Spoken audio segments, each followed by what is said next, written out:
നമ്മുടെ ചാനലിൽ ഒരുപാട് ഫോറിൻ കേസസ് കണ്ടിട്ടുണ്ട്. അതും അമേരിക്കയിൽ നടക്കുന്ന സംഭവങ്ങൾ നമ്മൾ ഒരുപാട് അറിഞ്ഞതാണ്. അതിൽ FBI എന്ന ഒരു ക്യാരക്ടർ വരും. ഫെഡറൽ ബ്യൂറോ ഓഫ് ഇൻവെസ്റ്റിഗേഷൻ, അമേരിക്കയിലെ ഏറ്റവും കഴിവേറിയ ഇൻവെസ്റ്റിഗേഷൻ ടീം. അവരെ കൊണ്ട് അവസാനിപ്പിക്കാൻ കഴിയാത്ത കേസില്ല. അതും ഫോറൻസിക് ടെക്നോളജി എല്ലാം ഉപയോഗിച്ച് എത്ര കേസുകൾ സോൾവ് ചെയ്തിട്ടുണ്ട്. എത്രയോ ഡേഞ്ചറസ് ആയ ക്രിമിനൽസിനെ പിടിച്ച് ജയിലിൽ അടച്ചിട്ടുണ്ട്. അങ്ങനെയുള്ള FBI ടീമിനെ പോലും നമ്മുടെ ഇന്ത്യയിൽ ഗുജറാത്തിലുള്ള 24 വയസ്സുള്ള ഒരു യുവാവ് അടിമുടി കുഴപ്പിച്ചുവെന്ന് പറഞ്ഞാൽ നിങ്ങൾ കൊണ്ട് വിശ്വസിക്കാൻ സാധിക്കുമോ? ഇവിടെ ഗുജറാത്തിലുള്ള 24 വയസ്സുള്ള ഒരു യുവാവിനും FBI-ക്കും എന്താണ് ബന്ധമെന്ന് ചോദിച്ചാൽ, ഇത്രയും ഇന്റലിജൻസ് ആയ FBI ടീമിനെ പോലും പല രാത്രികൾ ഉറക്കം കെടുത്തിയ ഗുജറാത്തിലെ ഈയൊരു യുവാവിനെ കുറിച്ചാണ് നമ്മൾ ഇന്ന് അറിയാൻ പോകുന്നത്. അവസാനം വരെയും സ്കിപ്പ് ചെയ്യാതെ കാണുക. ഈ വീഡിയോയിലൂടെ വളരെ പ്രധാനപ്പെട്ട ചില കാര്യങ്ങൾ നമ്മൾ അറിയാൻ പോവുകയാണ്.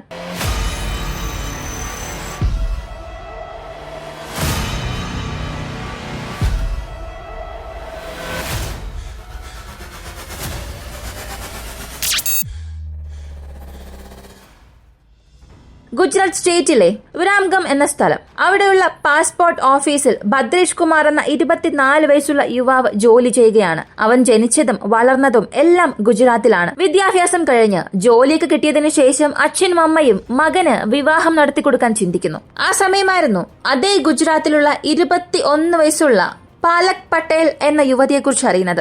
അവൾ ഒരു സ്കൂളിൽ ടീച്ചറായി ജോലി ചെയ്യുകയാണ്. അങ്ങനെ 2013 നവംബർ മാസം ഭദ്രേഷിനും പാലക് പട്ടേലിനും വിവാഹം നടന്നു. അങ്ങനെ ചില മാസങ്ങൾ പോകുന്നു. ഈ ദമ്പതികളും ഗുജറാത്തിൽ വളരെ സന്തോഷകരമായ ജീവിതം നയിച്ചു. എന്നാൽ സാധാരണ ഈ വിവാഹം കഴിഞ്ഞ ദമ്പതികൾ ഹണിമൂണിന് പോകാറുണ്ട്. പക്ഷേ ഇവർക്കുള്ള ജോലി കാരണം ഗുജറാത്തിൽ തന്നെ താമസിക്കേണ്ടി വന്നു. ഇങ്ങനൊരു സാഹചര്യത്തിൽ ഭദ്രേഷ് കുമാർ ഭാര്യയായ പട്ടേലിനോട് പറഞ്ഞത്, നിനക്കും ജോലി അധികമാണ്, എനിക്കും ഓഫീസിൽ തിരക്കാണ്, അതുകൊണ്ട് വിവാഹം കഴിഞ്ഞതിന് ശേഷം ഇതുവരെയും ഹണിമൂണിന് പോയിട്ടില്ല, എന്തുകൊണ്ട് അങ്ങനെ ഒരു ഹണിമൂണിന് പോയിക്കൂടാ? ഭാര്യയും അതിന് ശരിവെച്ചു. പക്ഷേ ഈ ഭദ്രേഷ് കുമാറിന് വിദേശ രാജ്യങ്ങളിൽ പോകാൻ ഒരുപാട് താല്പര്യമായിരുന്നു. കാരണം അയാളുടെ സുഹൃത്തുക്കൾ, ബന്ധുക്കൾ എല്ലാവരും ലോകത്തിലെ പല കൺട്രീസിലുണ്ട്. അതും അമേരിക്കയിൽ ഒരുപാട് പേരുണ്ട്. അതിനാൽ ഭദ്രേഷ് കുമാർ ഭാര്യയോട് പറഞ്ഞത്, നമ്മൾ അമേരിക്കയിലേക്ക് എന്തുകൊണ്ട് ഹണിമൂൺ പോകാൻ പാടില്ല എന്ന്. പലർക്കും ഇതുവരെയും അമേരിക്കയിൽ പോയിട്ടില്ല. ഇത് കേട്ടപ്പോൾ അവൾക്കും സന്തോഷമായി. അങ്ങനെ രണ്ടുപേരും അമേരിക്കയിലേക്ക് പോകാനായി ടൂറിസ്റ്റ് വിസയ്ക്ക് അപ്ലൈ ചെയ്തു. ഈ ടൂറിസ്റ്റ് വിസയിൽ കൂടിപ്പോയാൽ 6 മാസം മാത്രമേ അവിടെ താമസിക്കാൻ സാധിക്കൂ. അങ്ങനെ വിസ വന്ന് രണ്ടുപേരും അമേരിക്കയിലേക്ക് പോകുന്നു. ഞാൻ ഇതിനകം പറഞ്ഞതുപോലെ ഭദ്രേഷ് കുമാറിന് അമേരിക്കയിൽ ഒരുപാട് ബന്ധുക്കളും സുഹൃത്തുക്കളും ഉണ്ട്. ആദ്യം ന്യൂയോർക്കിലുള്ള ഒരു ബന്ധുവിന്റെ വീട്ടിലേക്ക് പോകുന്നു. അവിടെ ഒരു 10 ദിവസം താമസിക്കുന്നു. ആ ന്യൂയോർക്ക് സിറ്റി മുഴുവനും ചുറ്റിക്കറങ്ങി നോക്കുന്നു. ഇങ്ങനെ ഓരോ സ്ഥലങ്ങളിലും ബന്ധുക്കൾ, സുഹൃത്തുക്കൾ ഉള്ളതുകൊണ്ട് അവരുടെ വീടുകളിൽ ചെന്ന് താമസിക്കുകയും ആ സ്ഥലം എല്ലാം ചുറ്റി കാണുകയും ചെയ്യുന്നു. അങ്ങനെ അവരുടെ ഹണിമൂൺ അമേരിക്കയിൽ വളരെ സന്തോഷകരമായി ആഘോഷിച്ചു. പക്ഷെ ഇവിടെ നിങ്ങൾക്കൊരു സംശയം വരാം, ഹണിമൂണിന് വേണ്ടി എന്തുകൊണ്ട് അമേരിക്ക തന്നെ തിരഞ്ഞെടുത്തു എന്ന്. അവിടെ ബന്ധുക്കൾ, സുഹൃത്തുക്കളുണ്ട്, അവിടെ പോയാൽ സന്തോഷമായിരിക്കാം എന്നുള്ളത് മാത്രം അല്ല കാരണം. അതിന് പുറകിൽ ആരും അറിയാത്ത ഒരു വലിയ രഹസ്യം തന്നെ ഉണ്ടായിരുന്നു. അമേരിക്കയിൽ തന്റെ ബന്ധുക്കളും സുഹൃത്തുക്കളും വളരെ സന്തോഷകരമായ ജീവിതം നയിക്കുകയാണ്. തനിക്കും അങ്ങനെ ഒരു ജീവിതം വേണം. അമേരിക്കയിൽ സെറ്റിലായി ഒരുപാട് പണം സമ്പാദിക്കണം എന്ന ഒരു ആഗ്രഹം വരുന്നു.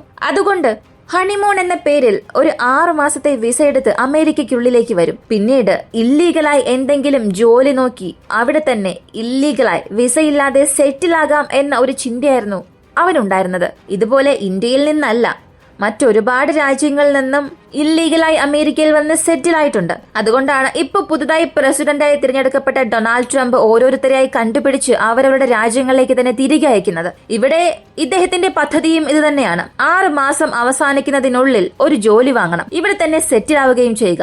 ഈ ഒരു പദ്ധതി പാലക് പട്ടേലിനോട് പറഞ്ഞപ്പോൾ അവൾക്ക് വലിയ ഞെട്ടലായി. കാരണം അവൾക്ക് ഇന്ത്യയാണ് ഇഷ്ടം. അവളുടെ ജോലി അവൾക്ക് ഒരുപാട് ഇഷ്ടമാണ്. മറ്റ് വിദേശ രാജ്യങ്ങളിൽ സെറ്റിൽ ആവുക എന്നുള്ളത് അവളുടെ ചിന്തയിൽ പോലും വന്നിട്ടില്ല. പക്ഷെ ഭർത്താവിന്റെ താല്പര്യം അങ്ങനെ ആയതുകൊണ്ട് അവൾക്കതൊരൽപ്പം ഞെട്ടലായി. അതും ഇല്ലീഗലായി അവിടെ സെറ്റിൽ ആകണം എന്ന് പറഞ്ഞതാണ് അവൾക്ക് വലിയ ഷോക്കായത്. പക്ഷെ ഭദ്രേഷ് കുമാർ ഇതിനകം തന്നെ തീരുമാനിച്ചിരുന്നു, ഭാര്യ എന്നല്ല ദൈവം പോലും എതിർപ്പറിയിച്ചാലും ഇനി താൻ അമേരിക്കയിൽ തന്നെ ജീവിക്കുമെന്ന്. അങ്ങനെ ഇവർ അമേരിക്കയിൽ വന്ന് 2 മാസം കഴിഞ്ഞു. അവസാനം മാരിലാൻഡ് എന്ന സ്റ്റേറ്റിലെ ഹനോവർ എന്ന സ്ഥലത്തേക്ക് പോകുന്നു. അവിടെ ഭദ്രേഷ് കുമാറിന് ഒരു കസിൻ ഉണ്ട്. കസിന് ഒരു ഡോണറ്റ് ഷോപ്പ് ഉണ്ട്. ഇതേ ഡോണറ്റ് ഷോപ്പിൽ തന്നെ തനിക്ക് ജോലി ചെയ്യാമല്ലോ എന്നൊരു ചിന്ത ഇപ്പോ ഭദ്രേഷ് കുമാറിന് വരുന്നു. കസിനോടും തന്റെ താല്പര്യം പറഞ്ഞു. കസിനും അത് ശരിവയ്ക്കുന്നു. ഇനി ഒരു 4 മാസം കൂടെയല്ലേ ഉള്ളൂ. ഈ 4 മാസത്തിനിടയ്ക്ക് നിനക്കും കുറച്ച് പണം ആവശ്യമായി വരും. നീ എന്റെ അപ്പാർട്ട്മെന്റിൽ തന്നെ താമസിച്ചാൽ മതി. എന്റെ വീട്ടിൽ ഒരു മുറിയുണ്ട്. അവിടെ നീയും നിന്റെ ഭാര്യയും താമസിച്ചാൽ മതി. പകലോ രാത്രിയോ ഷോപ്പിൽ ജോലി ചെയ്താൽ മതി എന്നും പറഞ്ഞു. സാധാരണ ടൂറിസ്റ്റ് വിസയിൽ ആരെങ്കിലും പോവുകയാണെങ്കിൽ ജോലി ചെയ്യാനുള്ള ഒരു പെർമിഷൻ ഇല്ല. പക്ഷെ ഇവിടെ ഇയാൾ ഇല്ലീഗലായി ജോലി നോക്കാൻ പോവുകയാണ്. അതും ഈ ഡോണറ്റ് ഷോപ്പ് 24 മണിക്കൂറും പ്രവർത്തിക്കുന്നത് കൊണ്ട് നൈറ്റ് ഷിഫ്റ്റിന് ജോലി ചെയ്യാൻ ആളില്ലാതെ കസിൻ ഇതിനകം തന്നെ ഒരുപാട് ബുദ്ധിമുട്ടുന്നുണ്ടായിരുന്നു. ഈ സാഹചര്യത്തിലാണ് ഭദ്രേഷ് കുമാർ തന്റെ താല്പര്യം പറഞ്ഞത്. അതിനാൽ കസിൻ പറഞ്ഞത്, പകലിൽ നിനക്ക് ജോലി ചെയ്യാൻ സാധിക്കില്ല, കാരണം നീ ഇല്ലീഗലായാണ് ഇവിടെ നിൽക്കുന്നത്. അതുകൊണ്ട് രാത്രി ജോലി ചെയ്താൽ മതി എന്ന് പറഞ്ഞു. ഭദ്രേഷ് കുമാറും അത് ശരിയെന്ന് പറഞ്ഞു. എന്നാൽ വീണ്ടും ഭദ്രേഷ് കുമാർ ചിന്തിച്ചത്, നൈറ്റ് ഷിഫ്റ്റിൽ ജോലി ചെയ്താൽ തനിക്ക് ഒരുപാടൊന്നും സമ്പാദിക്കാൻ സാധിക്കില്ല. അതുകൊണ്ട് ഭാര്യയും ജോലി ചെയ്താൽ വീണ്ടും ഒരുപാട് പണം സമ്പാദിക്കാം. അങ്ങനെ ഹണിമൂണിന് വന്ന തന്റെ ഭാര്യയായ പലക് പട്ടേലിനെയും ഈ ഡോണറ്റ് ഷോപ്പിൽ നൈറ്റ് ഷിഫ്റ്റിന് ജോലി നോക്കാൻ ആവശ്യപ്പെട്ടു. ഇപ്പൊ പലക്കിന് വല്ലാത്ത ദേഷ്യം വന്നു. ഇവർക്ക് വിവാഹം കഴിഞ്ഞ ഇത്രയും ദിവസത്തിൽ വലിയ പ്രശ്നങ്ങളൊന്നും വന്നിട്ടില്ലായിരുന്നു. എന്നാൽ എപ്പോഴാണോ ഭർത്താവ് ഡോണറ്റ് ഷോപ്പിൽ തന്നെ ജോലി ചെയ്യാൻ ആവശ്യപ്പെട്ടത്, അതും ഹണിമൂൺ സമയത്ത് ജോലി നോക്കാൻ ആവശ്യപ്പെട്ടത്, അപ്പൊ തന്നെ ഈ ഭാര്യ ഭർത്താക്കന്മാർക്കിടയിൽ വലിയ അഭിപ്രായ വ്യത്യാസവും രൂക്ഷമായ പ്രശ്നങ്ങളും ഉയരാൻ തുടങ്ങി. പക്ഷെ ഭദ്രേഷ് കുമാർ താൻ പറഞ്ഞ കാര്യത്തിൽ തന്നെ ഉറച്ചു നിന്നു. ഡോണറ്റ് ഷോപ്പിൽ നമ്മൾ രണ്ടുപേരും ജോലി നോക്കുന്നു, നൈറ്റ് ഷിഫ്റ്റിന് ജോലി നോക്കുന്നു, എങ്കിൽ മാത്രമേ ഒരുപാട് പണം ലഭിക്കൂ. അങ്ങനെ ഭാര്യയെ നിർബന്ധിപ്പിച്ച് ജോലി ചെയ്യാൻ പ്രേരിപ്പിച്ചു. രാത്രി 9 മണിക്ക് ഡോണറ്റ് ഷോപ്പിലേക്ക് വന്നാൽ രാവിലെ 9 മണിയോടുകൂടി ജോലി അവസാനിക്കും. തീർച്ചയായും അവരുടെ ആ ഒരു വർക്കിംഗ് ടൈം മാറ്റം സംഭവിക്കുന്നത് കൊണ്ട് അവരുടെ ഹെൽത്ത് കണ്ടീഷനും ഒരല്പം മോശമാകാൻ തുടങ്ങി. കിട്ടിയ ജോലി അധികം പരിചയമുള്ളതല്ല. ശരിയായി ഭക്ഷണം കഴിക്കാനും സാധിക്കുന്നില്ല. ഇതിൽ ഭദ്രേഷ് കുമാറിന് അവിടെ തന്നെ സെറ്റിലാകണം എന്നുള്ള ആഗ്രഹത്താൽ അയാൾ ജോലി ചെയ്യുന്നു. പക്ഷേ പലക് പട്ടേൽ യാതൊരു താല്പര്യവുമില്ലാതെ ജോലി ചെയ്യുന്നത് കൊണ്ട് താൻ അമേരിക്കയിലേക്ക് വരേണ്ടിയിരുന്നില്ല എന്നുള്ള ചിന്ത പോലും അവൾക്ക് വരാൻ തുടങ്ങി. ഇങ്ങനെ ചില മാസങ്ങൾ പോകുന്നു. ഇവർ രണ്ടുപേരും നൈറ്റ് ഷിഫ്റ്റ് ജോലി നോക്കാൻ തുടങ്ങി. പലക് പട്ടേൽ എല്ലാ ദിവസവും അമ്മയോടും അച്ഛനോടും സംസാരിക്കും. തുടക്കത്തിൽ അവൾ വളരെ സന്തോഷത്തോടു കൂടിയായിരുന്നു സംസാരിച്ചിരുന്നത്. എന്നാൽ ദിവസം കഴിയുന്തോറും അവളുടെ സംസാരമെല്ലാം കരച്ചിലായി മാറി. ഭർത്താവ് ഹണിമൂണിനാണെന്ന് പറഞ്ഞ് വിളിച്ചുകൊണ്ടുവരികയും തന്നെ ഒരു ഡോണറ്റ് ഷോപ്പിൽ ജോലി ചെയ്യിപ്പിക്കുകയുമാണെന്നും പറഞ്ഞവൾ കരയാൻ തുടങ്ങി. അദ്ദേഹം ഇവിടെ തന്നെ ഇല്ലീഗലായി സെറ്റിൽ ആവാൻ പോവുകയാണ്, തനിക്ക് ഒന്നും ചെയ്യാൻ സാധിക്കുന്നില്ല എന്നൊക്കെ അവളുടെ ദുഃഖം പറഞ്ഞു തുടങ്ങി. ഒരു ഘട്ടത്തിൽ മകളുടെ ഈ ഒരു ദുഃഖം കേട്ട് സഹിക്കാനാകാതെ പലക് പട്ടേലിന്റെ അമ്മയും അച്ഛനും നേരെ അമേരിക്കയിലേക്ക് തന്നെ വരുന്നു. 2014 സെപ്റ്റംബർ മാസമായിരുന്നു ഇവർ ഹണിമൂണിന് അമേരിക്കയിൽ വന്നത്. 6 മാസത്തെ വിസ ഇതിനകം അവസാനിച്ചു. ഇപ്പോ അവർ ഇല്ലീഗലായാണ് അവിടെ താമസിക്കുന്നത്. അങ്ങനെ 2015 മാർച്ച് മാസം അവസാനം പലക് പട്ടേലിന്റെ അച്ഛനും അമ്മ US വരുന്നു. വന്ന് മകളെ കാണുന്നു. മകളുടെ അവസ്ഥയെല്ലാം അറിയുന്നു. മരുമകൻ ഭദ്രേഷ് കുമാറിനോട് കാര്യമെല്ലാം പറഞ്ഞ് ഉപദേശിച്ചു. എന്നാൽ അതൊന്നും കേൾക്കാൻ അവൻ തയ്യാറായതേയില്ല. മരുമകൻ എന്തായാലും കേൾക്കില്ല. തിരിച്ചു പോകുമ്പോൾ മകളെയും കൂടെ കൊണ്ടുപോകാമെന്ന് അച്ഛനും അമ്മയും കരുതി. അത് പലക് പട്ടേലിനോട് പറയുകയും ചെയ്തു. എന്നാൽ അവൾ പറഞ്ഞത്, ഇല്ല, എന്റെ ഭർത്താവില്ലാതെ ഞാൻ വരില്ല. എനിക്ക് 1-2 മാസം സമയം തന്നാൽ മതി. ഞാൻ ഭർത്താവിനോട് സംസാരിച്ച് സമാധാനിപ്പിച്ച് ഇന്ത്യയിലേക്ക് തിരികെ കൊണ്ടുവരാം എന്നവൾ പറഞ്ഞു. ഒരുപക്ഷെ അവൾ ഇങ്ങനെ പറയാൻ 2 കാരണങ്ങൾ ഉണ്ടായിരുന്നിരിക്കാം. ഒന്നാമത്തേത്, ഭർത്താവ് ഇല്ലാതെ വരാൻ അവൾ ആഗ്രഹിച്ചു കാണില്ല. രണ്ടാമത്തേത്, ഒരുപക്ഷെ ഭദ്രേഷ് കുമാർ അവളെ ഭീഷണിപ്പെടുത്തിയിട്ടുണ്ടാകാം. അതുകൊണ്ട് അദ്ദേഹത്തിനെ ഭയന്ന് അവൾ അച്ഛന്റെയും അമ്മയുടെയും കൂടെ ഗുജറാത്തിലേക്ക് പോയിട്ടുണ്ടാകില്ല. ഇങ്ങനെ 2 തിയറിയാണ് പറയുന്നത്. എങ്ങനെയായാലും 2015 ഏപ്രിൽ മാസം 7-ാം തീയതി അച്ഛനും അമ്മയും തിരികെ US നിന്നും ഗുജറാത്തിലേക്ക് പോകുന്നു. അവരുടെ കൂടെ പോകാനിരുന്ന ഒരു സുവർണ അവസരമായിരുന്നു പലക് പട്ടേൽ തട്ടി മാറ്റിയത്. എന്നാൽ അതവളുടെ ജീവിതത്തെ എത്ര വലിയ രീതിയിൽ മാറ്റുമെന്നുള്ളത് അവൾ ആ സമയം ചിന്തിച്ചതേയില്ല. 2015 ഏപ്രിൽ മാസം 12-ാം തീയതി രാത്രി 10:30 മണിയോടുകൂടി ഡോണറ്റ് ഷോപ്പിലേക്ക് ഒരു കസ്റ്റമർ വരുന്നു. അദ്ദേഹം അകത്തേക്ക് വന്നപ്പോൾ അവിടെ ആരും തന്നെയില്ല. ആ ഡോണറ്റ് ഷോപ്പിൽ അദ്ദേഹം സ്ഥിരം കസ്റ്റമറാണ്. സാധാരണ വരുന്ന സമയത്ത് ഒരു ദമ്പതികൾ ഉണ്ടാകും. പക്ഷെ ഇന്നവരെ കാണാനില്ല. ചുറ്റും കറങ്ങി നോക്കി, എവിടെയും ആരുമില്ല. വിളിച്ചു നോക്കി, തിരികെ ശബ്ദമൊന്നും തരുന്നില്ല. പിന്നീട് അദ്ദേഹം ആ ഡോണറ്റ് ഷോപ്പിൽ നിന്ന് പുറത്തേക്കിറങ്ങി. ഒരല്പം ദൂരത്തിൽ 2 പോലീസ് ഉദ്യോഗസ്ഥർ നിൽക്കുന്നത് കണ്ടു. യാദൃശികമായിട്ടാണെങ്കിലും ആ പോലീസ് ഓഫീസറോട് ചെന്ന് കാര്യം പറയുന്നു.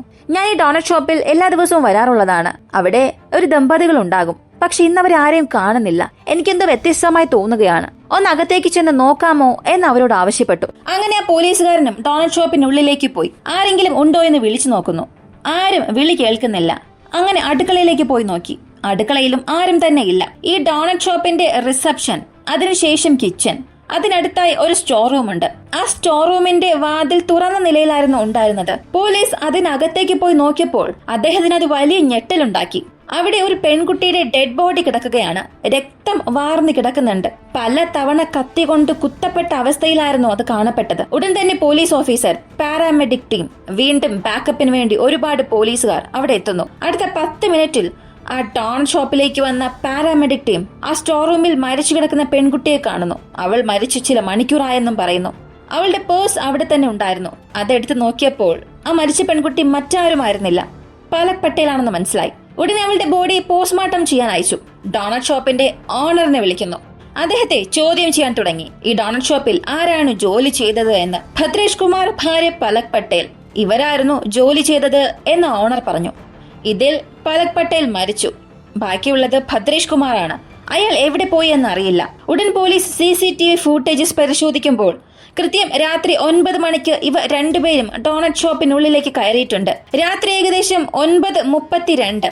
ഈ ഡോണറ്റ് ഷോപ്പിനകത്ത് കിച്ചണിലുള്ള ക്യാമറയിൽ പതിഞ്ഞ ഫൂട്ടേജാണിത്. 9:32 ഭദ്രേഷ് കുമാർ കയ്യിൽ ഒരു ഫോൺ വെച്ചുകൊണ്ട് ആരോടോ സംസാരിച്ചുകൊണ്ട് പോകുന്നു. അങ്ങനെ അടുക്കളയിൽ നിന്നും അയാൾ സ്റ്റോർ റൂമിനുള്ളിലേക്ക് പോകുന്നു. അയാൾക്ക് പുറകിലായി പലക് പട്ടേലും പോകുന്നുണ്ട്. 9:33 ഭദ്രേഷ് കുമാർ വളരെ വേഗത്തിൽ സ്റ്റോർ റൂമിൽ നിന്നും പുറത്തേക്ക് വരുന്നു. പിന്നീട് മൈക്രോവേവ് ഓവൻ ഓഫ് ചെയ്യുന്നു. എന്നിട്ട് അയാൾ പുറത്തേക്ക് പോകുന്നു. പക്ഷേ സ്റ്റോർ റൂമിനുള്ളിൽ നിന്നും ഇയാൾ മാത്രമേ പുറത്തേക്ക് വന്നുള്ളൂ. ഭാര്യയായ പലക് പട്ടേൽ ആ സ്റ്റോർ റൂമിൽ നിന്നും പുറത്തേക്ക് വന്നിട്ടേ ഇല്ല. അങ്ങനെയാണെങ്കിൽ ഈ 9:32 മുതൽ 9:33 ഇടയിലുള്ള ആ 1 മിനിറ്റ്, ആ സമയത്താണ് പലക് പട്ടേൽ മരിച്ചത്. ഭർത്താവ് തന്നെയാകണം അവളെ കൊന്നതും എന്നും CCTV ഫുട്ടേജ് വെച്ച് പോലീസ് സ്ഥിരീകരിച്ചു. ഈ ഒരു കൊലപാതകത്തിൽ ആ പോലീസുകാരെയും എന്നെയും ഏറെ ഞെട്ടിപ്പിച്ച ഒരു കാര്യം, നമ്മൾ എത്രയോ കൊലപാതക കേസുകൾ കണ്ടിട്ടുണ്ട്. കുറഞ്ഞത് ഒരു 5 മിനിറ്റ് എങ്കിലും എടുക്കും ഒരാളെ കൊല്ലാൻ. പക്ഷെ ഇയാൾ അകത്തേക്ക് കടന്ന 1 മിനിറ്റിൽ തന്നെ സ്വന്തം ഭാര്യയെ കത്തികൊണ്ട് ക്രൂരമായി കുത്തിക്കൊന്ന് പുറത്തേക്ക് വരികയും ചെയ്തു. ഇപ്പൊ വീണ്ടും നിങ്ങൾക്കൊരു സംശയം വരാം, ഭാര്യയെ കത്തികൊണ്ട് അത്രയേറെ തവണ കുത്തി കൊന്നിട്ടുണ്ട്, അങ്ങനെയാണെങ്കിൽ ശരീരത്തിൽ, വസ്ത്രത്തിൽ രക്തം തെറിക്കില്ല എന്ന്. തീർച്ചയായും വിസിബിളായി അയാളുടെ വസ്ത്രത്തിൽ രക്തക്കറയൊന്നും കാണാൻ സാധിക്കുന്നില്ല. പക്ഷെ വളരെ ക്ലോസ് ആയി നോക്കിയാൽ അയാളുടെ ഗ്ലൗസിൽ രക്തക്കറ ഉണ്ടായിരുന്നു. അയാൾ ഭാര്യയെ കൊന്നിട്ട് നേരെ ചെന്നത് കസിന്റെ അപ്പാർട്ട്മെന്റിലായിരുന്നു.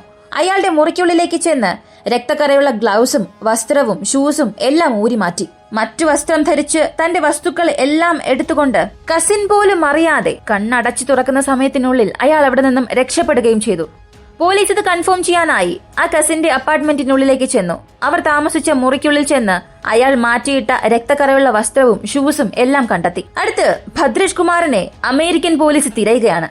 ആ ഏരിയയിലുള്ള ഹോട്ടൽസ്, ലോക്കൽ ടാക്സി ഡ്രൈവേഴ്സ് എല്ലാവരോടും ചോദിച്ചു. നിർഭാഗ്യവശാൽ അവൻ എവിടെ പോയി എന്ന് പോലീസിനെ കൊണ്ട് കണ്ടെത്താൻ സാധിച്ചില്ല. അടുത്തവർ ചെയ്തത് ഭദ്രേഷ് കുമാറിന്റെ ഫോട്ടോ, അവന്റെ പാസ്പോർട്ട് കോപ്പി എല്ലാം TV, ന്യൂസ് പേപ്പറിൽ പബ്ലിഷ് ചെയ്യുന്നു. ഇപ്പോ നിങ്ങൾ ഫോട്ടോയിൽ കാണുന്ന വ്യക്തി വളരെ ആപത്തായ വ്യക്തിയാണ്. ഇവനെ നിങ്ങൾ കണ്ടെത്തിയാൽ ഉടൻ തന്നെ പോലീസിനെ വിവരം അറിയിക്കണമെന്ന ഒരു അഡ്വർടൈസ്മെന്റും കൊടുത്തു. അടുത്ത 2-3 ദിവസത്തിൽ ഒരു ടാക്സി ഡ്രൈവർ പോലീസിനെ കോൺടാക്ട് ചെയ്യുന്നു. സർ, നിങ്ങൾ അഡ്വർടൈസ്മെന്റ് കൊടുത്തിരുന്നില്ലേ ഒരു വ്യക്തി? അയാൾ ഏപ്രിൽ മാസം 12-ാം തീയതി രാത്രി ഒരു 12 മണിയോടുകൂടി ഞാൻ അയാളെ ഒരു സ്ഥലത്ത് ഡ്രോപ്പ് ചെയ്തു എന്ന് പറഞ്ഞു. അയാൾ ന്യൂജേഴ്സിയിലേക്ക് പോകണമെന്ന് ആവശ്യപ്പെട്ടു. 150 മൈൽ ദൂരമുള്ളതുകൊണ്ട് ഞാൻ $450 ആവശ്യപ്പെട്ടു. അയാളും അത് തരാം എന്ന് പറഞ്ഞു. അങ്ങനെ ന്യൂജേഴ്സിയിലുള്ള ഒരു ഹോട്ടലിൽ ഞാൻ ഡ്രോപ്പ് ചെയ്തു. എനിക്ക് $450 ക്യാഷായി തന്നു. അതിനുശേഷം അയാൾ ആ ഹോട്ടലിനുള്ളിലേക്ക് പോയതും ഞാൻ കണ്ടു. പക്ഷേ ഒരു 2-3 മണിക്കൂർ യാത്രയുണ്ടായിരുന്നു. അയാൾ എന്റെ കൂടെ ഉണ്ടായിരുന്നു. ഞാൻ അയാളെ വളരെ നന്നായി ശ്രദ്ധിച്ചു.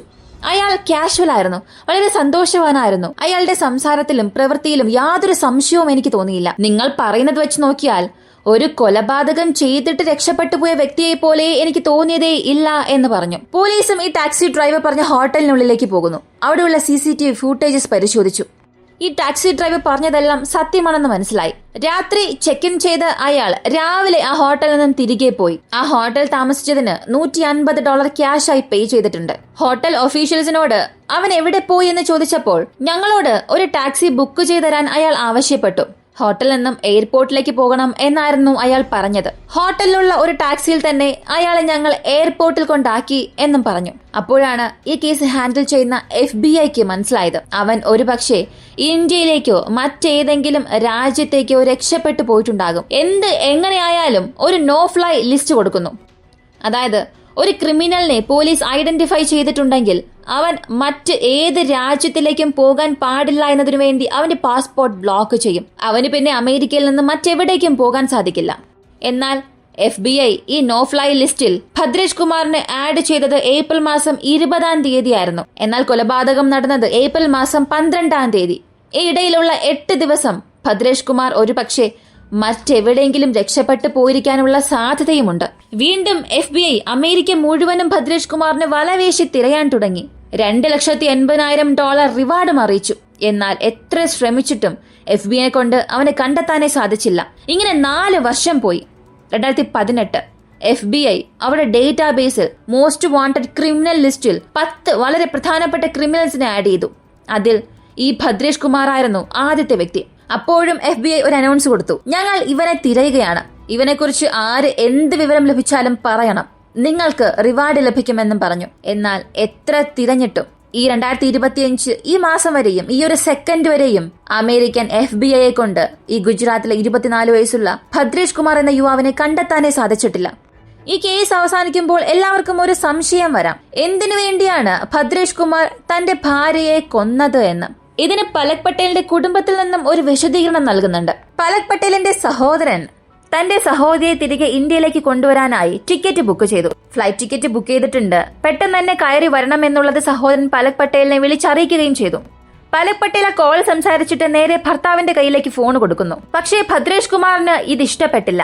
അവൻ ചിന്തിച്ചത് ഭാര്യയെ എങ്ങനെയെങ്കിലും സമാധാനിപ്പിച്ച് അമേരിക്കയിൽ തന്നെ സെറ്റിൽ ആകണമെന്നായിരുന്നു. ഇപ്പൊ സഹോദരൻ പറഞ്ഞത് കേട്ട് ദേഷ്യം വന്ന ഭദ്രേഷ് കുമാർ ആ കോളിലൂടെ സഹോദരനെ വഴക്ക് പറയാൻ തുടങ്ങി. നിങ്ങൾ എന്റെ ഭാര്യയ്ക്ക് ടിക്കറ്റ് ബുക്ക് ചെയ്യേണ്ട ആവശ്യമില്ല, ഞാൻ തന്നെ സ്വന്തമായി സമ്പാദിച്ച് ടിക്കറ്റ് ബുക്ക് ചെയ്യാം. ഇങ്ങനെ ദേഷ്യത്തിൽ സംസാരിച്ചുകൊണ്ട് ആ സ്റ്റോർ റൂമിനുള്ളിലേക്ക് പോയി. അവന് പുറകിലായി ഭാര്യയും പോകുന്നുണ്ട്. ഈ ക്ലിപ്പിംഗ്സ് നിങ്ങൾ ഒന്നുകൂടെ നോക്കിയാൽ മനസ്സിലാകും. കയ്യിൽ ഫോൺ വെച്ചുകൊണ്ട് സംസാരിക്കുന്നുണ്ട്.